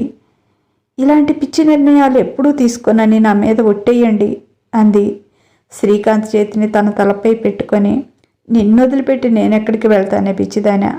ఏదో బాధలో, ఆవేశంలో అలా ఆలోచించాను కానీ అన్నాడు ఆమె కళ్ళు తుడుస్తూ. సరే, ఇక ఆ విషయాలన్నీ మర్చిపోదాము. అసలు వాటిని గుర్తు కూడా చేసుకోవద్దు. ఇక మన భవిష్యత్తుపై దృష్టి పెడదాము. ఎక్కడైనా కొంచెం పెద్ద షాప్ చూడండి. మన బొటిక్ని ఇంకా విస్తరించుదాం. ఇంకా ఎక్కువ మంది వర్కర్స్ని పెట్టుకుందాం. జనం కోరినంతగా నేను అందించలేకపోతున్నాను అంది. ఎక్కడో ఎందుకు, మన షాప్ పైనే ఖాళీగా ఉంది. చాలా విశాలంగా ఉంటుంది, అక్కడ పెట్టేసుకో. నాకు మాత్రం రెంట్ ఇవ్వాలమ్మాయి అన్నాడు నవ్వుతూ. అలాగే అబ్బాయి, ఎంత కావాలేంటి రెంటు అంది. రోజు 10 ముద్దులు, 15 హగ్గులు, నైట్కి 1 or 2 times అని కన్ను గీటాడు. పోండి, మీకు అస్సలు సిగ్గులేదు. మీరేం కొత్త పెళ్లి కొడుకు కాదు. మనకి పెళ్ళై 10 ఏళ్ళయింది అంది. కానీ మా ఆవిడ నాకు అప్పటి పెళ్లి చూపుల్లో చూసిన అమాయకపు అమ్మాయిలాగే కనపడుతుంది. ఆ రోజు అడిగిన ప్రశ్నకి ఈరోజు ఖచ్చితంగా మన 10th యానివర్సరీ రోజు జవాబు చెప్పావు అన్నాడు నవ్వుతూ. 10th యానివర్సరీ ఏంటి, ఇంకా 15 రోజులుందండి బాబు అంది. మన మ్యారేజ్ డే కాదే మొద్దు, మన చూపులు కలిసిన శుభవేళ, మన పెళ్లి చూపుల రోజు ఇదే. ఈ దేవత నాకు దర్శనం ఇచ్చిన రోజు అన్నాడు నవ్వుతూ. మన పెళ్లి చూపుల రోజు కూడా గుర్తుందా మీకు అంది ఆశ్చర్యంగా. నువ్వు నా లైఫ్లోకి వచ్చిన ప్రతి క్షణం నాకు గుర్తే. నా లైఫ్లో ఏదైనా సంతోషం అంటూ ఉందంటే అది నువ్వే కదా. ఎలా మర్చిపోతాను? ప్రతిరోజు గుర్తుపెట్టుకుంటాను అని లలితను దగ్గరికి తీసుకొని, మొత్తానికి 10 సంవత్సరాల తర్వాత ఈ రోజైనా నిజం చెప్పావు. నన్ను చాలా చీట్ చేశావు నువ్వు అన్నాడు. అవునా? అవసరమైంది కనుక ఇప్పుడైనా చెప్పాను, లేకపోతే ఎప్పటికీ చెప్పేదాన్ని కాదు. నీకంటే ఎక్కువ చదువుకున్నానని ఫీల్ అవుతున్నావా అంది ఉడికిస్తూ. మరి చాలా ఫీల్ అవుతున్నాను, అందుకే నీకు పనిష్మెంట్ ఇవ్వాలి ఈ రోజంతా అంటూ ఆమెను కవిగిట్లో బిగించాడు. హలో హలో శ్రీవారు, మీకు మీ పని ఉంది, నాకు నా పని ఉంది. ఈ పని నైట్ పెట్టుకోవచ్చు. పనిష్మెంట్ ఎవరికి ఎవరిస్తారో నైట్కి చూసుకుందాం, కానీ తమరు భోంచేసి బ్యాంకుకు వెళ్ళి ఆ డబ్బు కట్టేసి ఎంచక్కా అట్నుంచి అటే షాప్కి వెళ్ళిపోండి. నైట్ వచ్చేటప్పుడు మల్లెపూలు తేవటం మర్చిపోవద్దు. మీకోసం, మీరిచ్చే పనిష్మెంట్ కోసం ఎదురు చూస్తూ ఉంటాను. ఇక లేవండి, భోజనం చేద్దాం, చాలా టైం అయింది అంది. శ్రీకాంత్ సహాయంతో సెంటర్లో బొటిక్ పెట్టి ఇంకా ఎక్కువ మంది వర్కర్స్ని తీసుకుని తన బిజినెస్ని విస్తరింపచేసింది లలిత. శ్రీకాంత్ కూడా ఎక్కడెక్కడో వేరే వేరే రాష్ట్రాలు తిరిగి అక్కడ పాపులర్ మెటీరియల్ తక్కువ రేటుకి తెచ్చేవాడు. దాంతో శ్రీ బ్రాండ్ బొటిక్కి జనంలో చాలా ఆదరణ పెరిగింది. ధర తక్కువ, మన్నీకి ఎక్కువ. చాలామంది ఆమె షాపుని ప్రిఫర్ చేసేవాళ్ళు. చాలామంది గొప్పవాళ్ళు ఆ డ్రెస్సెస్ మాకు చాలా నచ్చుతున్నాయి, కానీ ఆ షాపు ఉన్న లొకేషన్కి వెళ్ళటం మా వల్ల కాదు, అక్కడికి మందలుగా జనం వస్తారని కంప్లైంట్ చేస్తున్నారు. అందుకే బంజారా హిల్స్, మాదాపూర్ సెంటర్స్లో ఒకేసారి 2 షాపులు తెరిచింది. కానీ అక్కడ మాత్రం ఇవే డ్రెస్సుల్ని కొంచెం మార్పులు చేసి 3 అంతలు ఎక్కువ రేటుకి అమ్మేది. ఎందుకంటే అక్కడికి వచ్చే కస్టమర్ ఆ స్థాయి వాళ్ళు, వాళ్ళకి ఆ స్థాయి రేటు ఉంటేనే నచ్చుతుంది అని అర్థం చేసుకుంది లలిత. అలా అలా సిటీలో చాలా బ్రాంచెస్ పెట్టేసింది. అప్పులన్నీ తీరిపోయాయి. కొత్తగా కొన్న ప్రతి షాపు లలిత పేరుతోనే కొంటున్నాడు శ్రీకాంత్. తన బట్టల షాప్ ఎప్పుడో తీసేశాడు. దానిపైన వచ్చే ఆదాయం తక్కువ, కానీ టైం ఎక్కువ అక్కడే గడపాల్సి వస్తుంది. తనకి అక్కడ కూర్చొని నిదానంగా బిజినెస్ చేసేంత టైం ఇవ్వటం లేదు లలిత. 10 షాపులకి తిరగటం, లెక్కలు చూడటం, అప్పుడప్పుడు బయట ఊళ్ళకి వెళ్ళి కొత్త మెటీరియల్స్ తేవటం, ఇదే సరిపోతుంది శ్రీకాంత్కి. తల్లి ఎప్పుడో వచ్చి శ్రీకాంత్ దగ్గర చేరింది. చెల్లెళ్ళు వాళ్ళ పిల్లల అవసరాలు తీరి వాళ్ళ స్కూల్కి వెళ్ళటంతోనే శకుంతల్ని ఇక వెళ్ళిపోమ్మని పంపించేశారు. పైగా ఇప్పుడు శకుంతలకి హెల్త్ ప్రాబ్లమ్స్ కూడా వస్తున్నాయి. వాటికి హాస్పిటల్స్కి, మందులకి చాలా ఖర్చు పెట్టాల్సి వస్తుంది. అందుకే తెలివిగా అన్న దగ్గరికి తరిమేశారు. వాళ్ళకి అవసరమైనన్ని రోజులు ఉంచుకొని అవసరం తీరగానే పూచిక పుల్లలా తీసి పడేస్తున్నారని బాధపడింది శకుంతల. తల వంచుకొని కొడుకు కోడలి ముందు నిలబడింది. ఎందుకమ్మా ఈ సిగ్గులేని వాడింటికి వచ్చావు అన్నాడు శ్రీకాంత్. వదిలేయండి అని కళ్ళతోనే వారించింది లలిత. కానీ శ్రీకాంత్ మాత్రం తల్లితో ఇదివరకులా ప్రేమగా మాట్లాడలేకపోతున్నాడు. లలిత మాత్రం మామూలుగానే ఉంటోంది, కానీ శకుంతలకే మొహం చెల్లటం లేదు. తన ప్రవర్తన గుర్తుకు వచ్చి ఇంట్లో ఉంటుందంటే ఉంటుంది, ఇదివరకులా స్వతంత్రంగా తన ఇల్లు అన్నట్టు పెత్తనం చేయలేకపోతోంది. పైగా ఇది పాత ఇల్లు కాదు, కొత్తగా స్థలం కొని పెద్ద డూప్లెక్స్ మోడల్ హౌస్ కట్టారు. అంతే, తన గౌరవం తనే పోగొట్టుకుంది అని బాధపడింది. చిన్నగా చెల్లెళ్ళు కూడా చేరారు. బెల్లం ఉన్న దగ్గరికే ఈగలు చేరుతాయి అన్నట్లు అన్నని వదినని పొగడ్తలతో ముంచేశారు. మాదేముందులేమ్మా, నేను ఒక చేతకాని వాడిని, నా పెళ్ళం ఒక పనికి మాలింది, ఏదో ఇలా బ్రతుకుతున్నాం, మీలా గొప్పవాళ్ళం కాదు కదా మేము అన్నాడు శ్రీకాంత్ మొహమాటం లేకుండా. సారీ అన్నయ్య, ఏదో చిన్నతనంతో అలా మాట్లాడాం, మీ చెల్లెళ్ళుగా మాకు ఆ మాత్రం స్వతంత్రం లేదా అన్నారు. మీరు చిన్నతనంతో అలా మాట్లాడలేదమ్మా, చాలా తెలివి కలవాళ్ళు మీరు, మీరంతా చాలా చాలా పెద్దవాళ్ళు, నేనే ఏమీ తెలియని వెర్రి వెదవని, నా వాళ్ళు అని పడి పడి పైన కింద పూసుకొని చివరికి మీ ముందు వెర్రి పకరానైపోయాను అన్నాడు. అదేంటన్నయ్య అలా అంటావు, సారీ చెప్తున్నాంగా అని కళ్ళనీళ్లు పెట్టుకున్నారు. మీ అన్నయ్య తమాషాకు అంటున్నాడులే, ఇక వదిలేసేయండి, రండి భోంచెద్దురు అంది లలిత. నువ్వు ఒక పిచ్చి మొహం దానివి, మనలాంటి వాళ్ళ ఇళ్లల్లో వాళ్ళలాంటి గొప్ప వాళ్ళు తింటారా అన్నాడు శ్రీకాంత్. ఎందుకు తినం, ఇది మా పుట్టిల్లు, మాకిక్కడ హక్కు ఉంది అని చొరవగా వెళ్ళి డైనింగ్ టేబుల్ దగ్గర కూర్చొని, ఇల్లు చాలా బాగుంది వదిన, ఎంత అయ్యింది అంది కల్పన. ఆ లెక్కలన్నీ నాకు తెలియదురా, మీ అన్నయ్య చూసుకుంటారు, నేనెప్పుడూ అడగను, ఆయన ఎప్పుడూ చెప్పరు అంది నవ్వుతూ లలిత. అదేంటి పిచ్చిమొద్దు, డూడు బసవన్నలా నువ్వు అన్నదానికల్లా తల ఊపటమే కదా నా పని, పెళ్ళాం కింద బానిసను కదా నేను, నువ్వు చెప్పినట్లల్లా ఆడటమే కదా నా పని. ఇవన్నీ మీ ప్రియమైన ఆడపడుచులు అత్తగారే అన్నారు, నేనంటున్న మాటలు కాదమ్మా ఇవి అన్నాడు శ్రీకాంత్. శ్రీకాంత్కి చాలా కోపంగా ఉంది. సొంత చెల్లెళ్ళు, తోడబుట్టిన వాళ్ళు, కన్న తల్లి అయి ఉండి కూడా ఇష్టం వచ్చినట్టు మాట్లాడి తనని చావు అంచుల వరకు తీసుకువెళ్ళారు. ఇంకొక క్షణం తనకి లలిత పిల్లలు గుర్తుకు రాకపోతే ఆ రోజుతోనే తన జీవితం పూర్తయిపోయి ఉండేది. అనాల్సిన మాటలన్నీ అని ఈరోజు తగుదనమ్మా అంటూ వచ్చారు. 4 రూపాయలు సంపాదించేటప్పటికి అన్నయ్య గొప్పవాళ్లా కనిపిస్తున్నాడు ఈరోజు వాళ్ళ కళ్ళకి అనుకున్నాడు ఈసడింపుగా. ఏం చేస్తున్నారు కవిత, కల్పన? పిల్లలు బాగున్నారా? మీ అత్తగారు, మీ వారు అందరూ బాగున్నారా అంది లలిత భోజనం వడ్డిస్తూ. అందరూ బాగానే ఉన్నారు వదినా. మా ఇద్దరి కూతుళ్ళు ఒకే వయసు కదా, అందుకే ఇద్దరికీ ఒకేసారి ఓణీల ఫంక్షన్ చేయాలి అనుకుంటున్నాము. పోనీలే, ఫంక్షన్ అమ్మమ్మ గారే కదా చేసేది, అందుకే అది అడగటానికే వచ్చాము. అమ్మని అడగమంటే నేను అడగను, కావాలంటే మీరే అడుక్కోండి అంది. అందుకే వచ్చాము వదిన. మేనమామగా ఇది అన్నయ్య బాధ్యత కదా, నీకు తెలియనిదేముంది వదిన అన్నారు. శ్రీకాంత్ వైపు చూసింది లలిత. నన్ను చూస్తావేంటే? నువ్వేదైనా చెప్తే తల ఊపటమే కదా నా పని. అది వీళ్ళంతా ఎప్పుడో కనిపెట్టారు, కానీ నీకే తెలియదే పిచ్చిదానా అన్నాడు.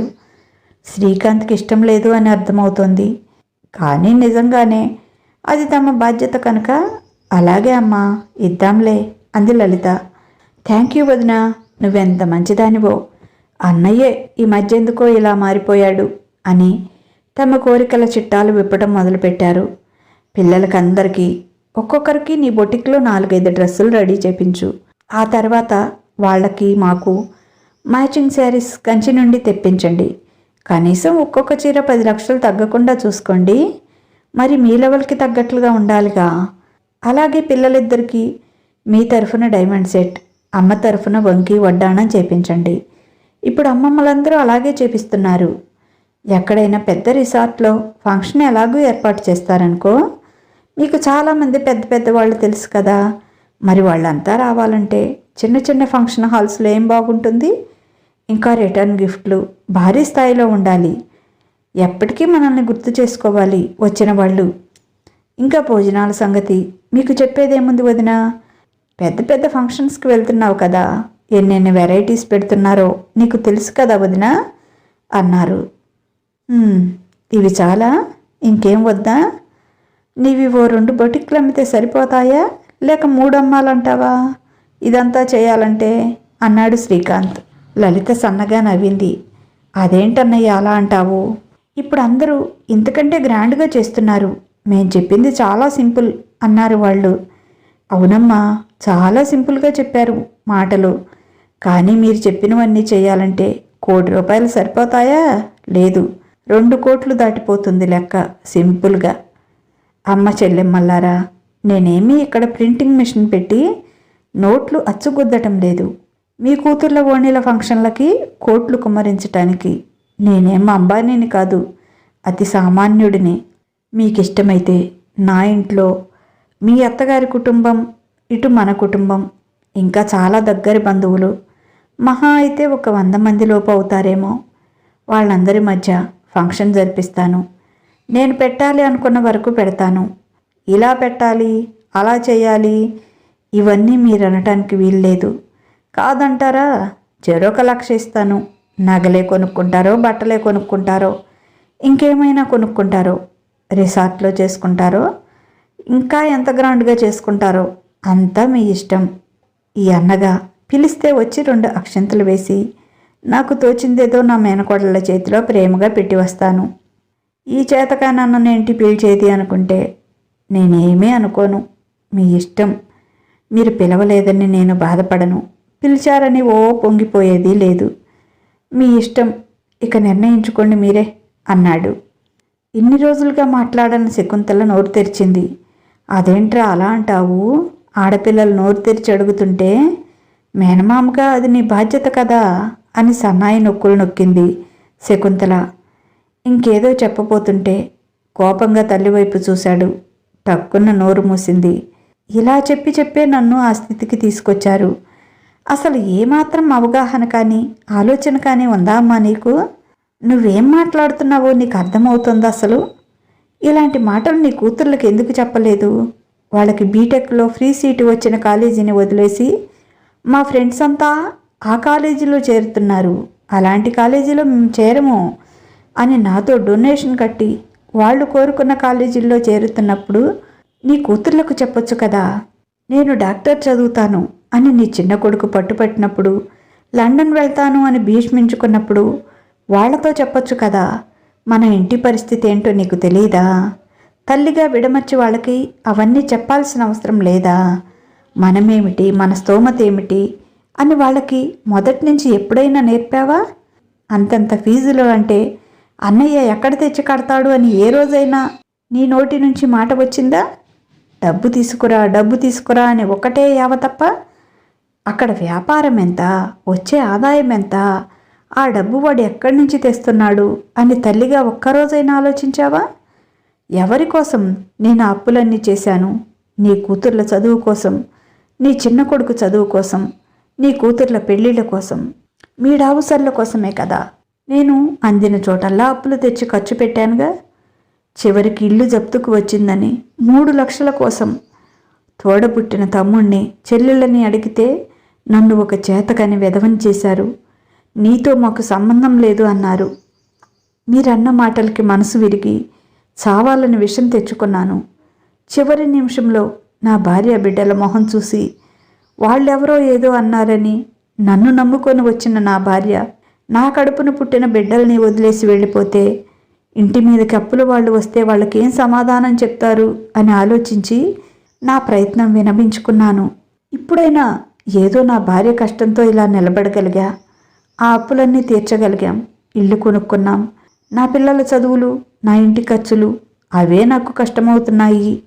మీరు అనుకున్నట్టు ఇప్పుడు నా దగ్గర డబ్బు లేదు. ఒకవేళ ఉన్నా కూడా మీలాంటి వాళ్ళకి నేను ఖర్చు పెట్టదలుచుకోలేదు. ఇక మీరే ఆలోచించుకోండి, చెప్పండి ఎలా చేద్దామని అని లేచి లోపలికి వెళ్ళాడు. ఏంటి వదినా అని ఉసూరుమంటూ లలిత వైపు చూశారు. మీ అన్నయ్య మాటకి నేను ఎప్పుడైనా ఎదురు చెప్పానా? ఆయన ఎంతంటే నేను అంతే. నా కూతురికే అంతకంటే ఎక్కువ చేయలేదు. నేనెప్పుడూ అలాంటి ఆడంబరాలకి దూరమే, మీకు తెలుసు కదా అని భర్త వెనకే వెళ్ళింది. మూతి ముక్కు విరుచుకుంటూ ఏడ్చుకుంటూ వెళ్ళారు కల్పన, కవిత. వాళ్ళు వెళ్ళాక శకుంతల గారు మళ్ళీ నసుగుడు మొదలుపెట్టింది. లలిత పని ఉందని ఉదయమే లేచి వెళ్ళిపోయింది. కొడుకు ముందు బుడిబుడి రాగాలు తీయటం మొదలుపెట్టింది. ఆడపిల్లలు అలా నట్టింట్లో ఏడవటం నీకే మంచిది కాదు. ఎందుకు చెప్తున్నానో ఆలోచించుకో. వాళ్ళు ఏమైనా కోరరానిది కోరారా? మేనమామగా వాళ్ళ పిల్లలకు బట్టలే ఇవ్వమన్నారు. దానికే అన్ని మాటలని వాళ్ళని ఏడిపించి పంపించాలా అని దీర్ఘాలు తీస్తోంది. శ్రీకాంత్కి విపరీతమైన కోపం వచ్చింది. అమ్మా, ఇక నోరు మూస్తావా? ఇన్ని రోజుల నుంచి కామ్గా ఉన్నావు, మళ్ళీ సాగించావా? మళ్ళీ నన్ను అప్పుల పాలు చేయాలని చూస్తున్నావా? అప్పుడంటే వెర్రివెదవలా మీ మాటకి తలాడించాను. ఒళ్ళుపై తెలియకుండా చేసి ప్రాణాల మీదకి తెచ్చుకున్నాను. ఇంకా నా దగ్గర ఇలాంటి మాటలు మాట్లాడకు. నేను ఒక నిర్ణయానికి వచ్చాను అంతే. నీకు ఇష్టమైతే ఇక్కడ ఉండు, లేదు అంటే నీ ఇష్టం. నీకు నేను ఒక్కడనే కాదు కదా, ఇంకా 3 ఉన్నారు. నీ ఇష్టం వచ్చిన దగ్గరికి వెళ్ళు, నేను కాదన్ను. నా ఇంట్లో ఉండి నన్ను సతాయించకు, నా మనశ్శాంతిని నాశనం చేయకు. నువ్వు ఇక్కడికి వచ్చిన దగ్గర నుంచి నీకు ఎంత ఖర్చు అవుతుందో తెలుసా? నీ కూతుర్లు ఇక్కడికి ఎందుకు పంపించారో తెలుసా? చెప్తే ఏడుస్తావని చెప్పటం లేదు. నీకు హార్ట్లో ప్రాబ్లం వచ్చింది. ప్రతి నెల నేను హాస్పిటల్కి తీసుకువెళ్ళి ఇంజెక్షన్ చేపించి ఒకరోజు అక్కడే ఉంచి ఎందుకు తీసుకొస్తుంది? అది చాలా పవర్ఫుల్ ఇంజెక్షన్. ఆ ఇంజెక్షన్ ఖరీదు ఎంతో నీకు తెలుసా? నీ మందులకు ఎంత అవుతుందో తెలుసా? అంత పవర్ఫుల్ మెడిసిన్ వాడి నువ్వు తట్టుకోలేవు అని నీ దగ్గర నెల 15,000 ఇచ్చి ఓ మనిషిని పెట్టి నీకు గంటకి జ్యూస్లు ఇప్పిస్తుంది కానీ కోడలు. ఎంత ఖర్చు అవుతుందో నీకు తెలుసా? నీ ఒక్కదాని కోసం ప్రతి నెల అక్షరాల 2.5 లక్షలు ఖర్చు అవుతుంది. అందుకే నీ కూతుర్లు నిన్ను ఇక్కడికి తరిమేశారు. బుద్ధి లేకుండా ఇంకా వాళ్ళకి వంత పాడుతున్నావా? వయసు వస్తే సరికాదమ్మా. మంచి చెడు ఇప్పటికైనా తెలుసుకో.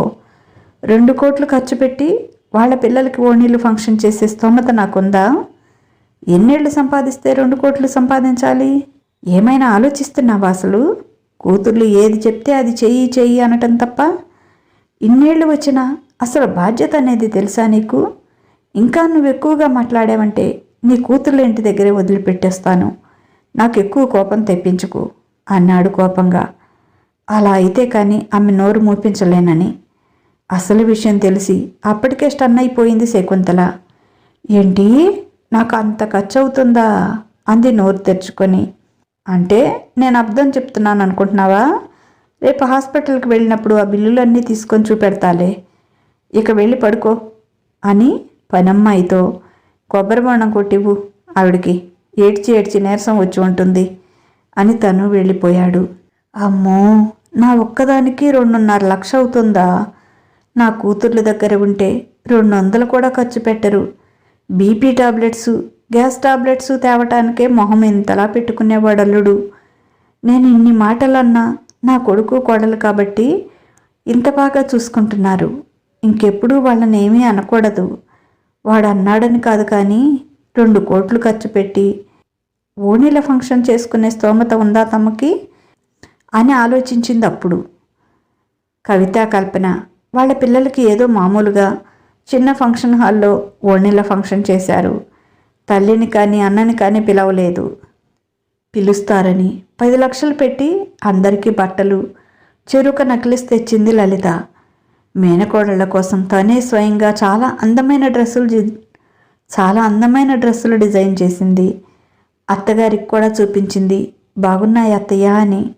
చాలా బాగున్నాయిరా, ఈ డ్రెస్సులో వాళ్ళు బుట్టబొమ్మల్లా ఉంటారు అని మురిసిపోయింది శకుంతల. కానీ ఆడపడుచులు పిలవలేదు. కన్న తల్లిని తనని కూడా పిలవకపోవడంతో అప్పుడు పూర్తిగా అర్థమైంది కూతుర్ల మనస్తత్వం ఎలాంటిదో శకుంతలకి. ఎంతైనా నా కొడుకు కోడలు బంగారం అనుకుంది. మీ చెల్లెళ్లతో మరీ అంత కఠినంగా మాట్లాడి ఉండాల్సింది కాదేమోనండి, ఎంతైనా రక్త సంబంధం కదా అంది భర్తతో ఆ రోజు రాత్రి. అలాగైతే ఓ 2-3 కోట్లు పెట్టి ఫంక్షన్ చేయాల్సింది. బాగా నెత్తికెత్తుకునేవాళ్ళు వదినని అన్నాడు వెక్కిరింపుగా శ్రీకాంత్. ఏంటి, శ్రీవారికి కోపం వచ్చిందా అని నవ్వింది లలిత. లేదు లలిత, నేను కూడా ఇప్పుడు రూపాయి విలువ తెలుసుకున్నాను. అది లేకపోతే ఎవరికి ఎవరూ లేరు. తోడ పుట్టిన వాళ్ళు లేరు, కన్నవాళ్ళు లేరు. ఎవరికి మనం అంటే లెక్క ఉండదు. మనల్ని లెక్కలోంచి తీసివేస్తారు. ఏదో నా అదృష్టం బాగుండి నీకు ఆ విద్య వచ్చి నువ్వు నాకు మోరల్ సపోర్ట్గా నిలబడి ఈ కుటుంబాన్ని నన్ను గట్టెక్కించావు. లేకపోతే మన పరిస్థితి ఏమిటి?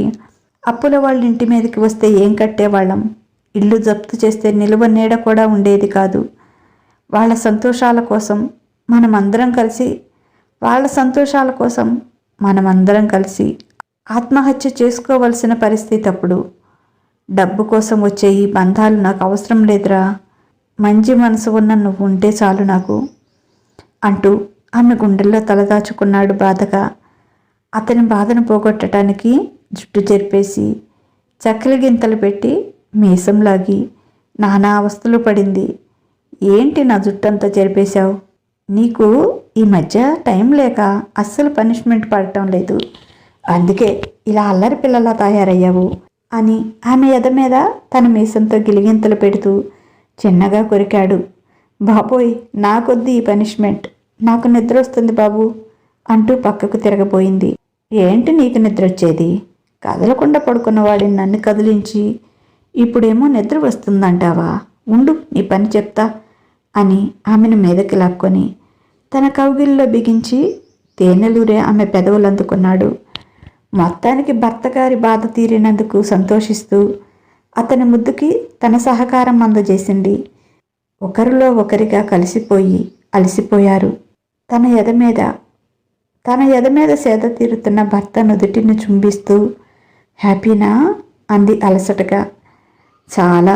నీలాంటి బంగారం లాంటి భార్య ఉన్న ఏ మగాడైనా సంతోషంగానే ఉంటాడు బంగారం అన్నాడు. తన దాటికి ఎర్రగా కమిలిపోయిన ఆమె పెదవుల మీద సున్నితంగా తన పెదవులద్దుతూ. మితిమీరిన ఆడంబరాలు ఏ కుటుంబాన్నైనా అగాధంలోకే నెడతాయి. కుటుంబ పెద్ద బాధల్లో ఉంటే మిగిలిన కుటుంబ సభ్యులు మోరల్ సపోర్ట్గా ఉండాలి, కానీ అతన్ని ఇంకా బాధల్లోకి నెట్టివేయకూడదు. మంచం ఉన్నంత వరకే కాళ్ళు చాపుకోవాలని వెనకటి వాళ్ళు సామెత చెప్పేవాళ్ళు. శకుంతల లాంటి వాళ్ళు ఆ మంచాన్ని ఎలాగైనా పెద్దది చేయాలని చూసి చివరికి తమ కాళ్లే నరుక్కుంటారు. లలిత లాంటి తెలివైన వాళ్ళు తమ తెలివితేటలతో శక్తితో కుటుంబ పెద్దకి అండగా ఉండి ఆ కుటుంబాన్ని గట్టెక్కిస్తారు. మన చుట్టూ కూడా ఇలా చాలామంది ఉంటున్నారు. ఆడంబరాలకు పోయి కుటుంబాల్ని బజార్న వేసి చివరికి జీవితాలే చాలించే స్థితికి వస్తున్నారు. అటువంటి వారికి ఓ చిన్న గుణపాఠం ఈ కథ. ఎలా ఉందండి ఈ కథ? మీకు నచ్చిందా? మీకు కనుక ఈ కథ నచ్చితే తప్పనిసరిగా ఒక లైక్ ఇవ్వండి. అలాగే ఇంత మంచి కథ పైన మీ అమూల్యమైన అభిప్రాయాన్ని నేను కోరుకుంటున్నాను. తప్పకుండా ఇస్తారు కదూ. అలాగే మన స్మిత స్టోరీస్, మన మాటే మంత్రం ఛానల్స్ని సబ్స్క్రైబ్ చేసుకోండి. మీకు తెలిసిన వారికి కూడా షేర్ చేయండి. వారితో కూడా చదివించండి ప్లీజ్. ఇక ఉంటాను. బాయ్. మీ లక్ష్మీ ఘంట.